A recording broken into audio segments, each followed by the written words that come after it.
Hi everybody, so glad to be back with you again, especially in doing these blogs for the small group ministry here at Emmanuel Faith Church. I just am so committed to the biblical principle of connecting.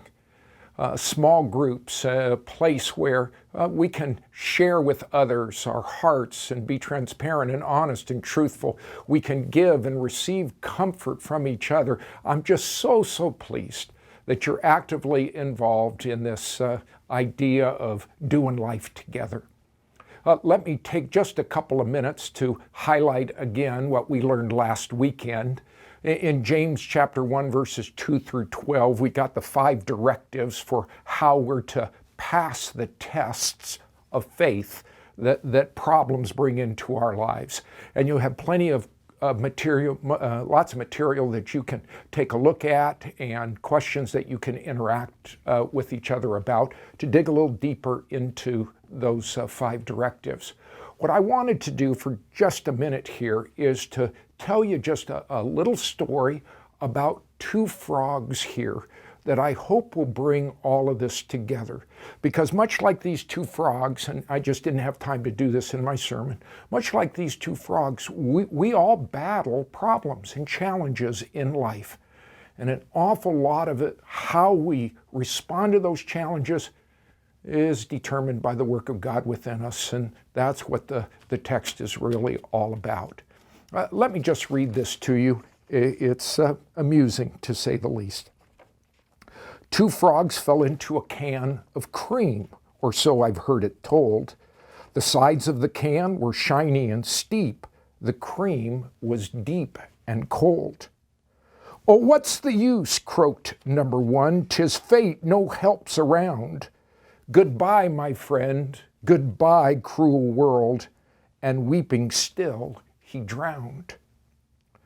But number 2, of sterner stuff, dog-paddled in surprise. The while he wiped his creamy face and dried his creamy eyes.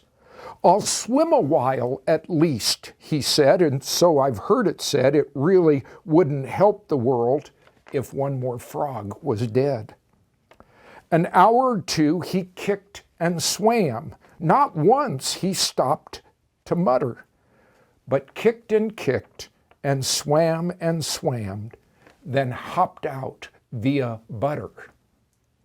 You know, I liked that little ditty a lot, because when we get into the creams of life, if you will, and we feel like we're drowning, God comes to our aid and he gives us strength to keep on swimming and keep on kicking, and to take the difficult things in life from him and see him as a way to make us stronger so that we can actually be triumphant and we can conquer.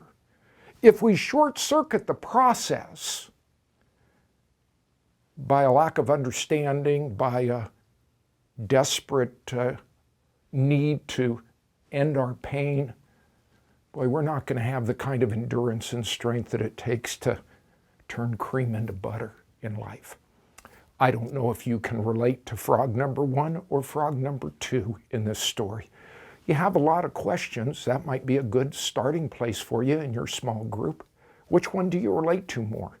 Which one do you want to be like? Why and why not? And then you have a whole list of other questions that you can talk about. Let's be honest, let's be truthful, let's keep praying for each other, and let's keep striving to see our faith work the way that God intended it to do. So thanks for joining us. Have a great time together. I look forward to being back with you, Lord willing, next week. Blessings on you.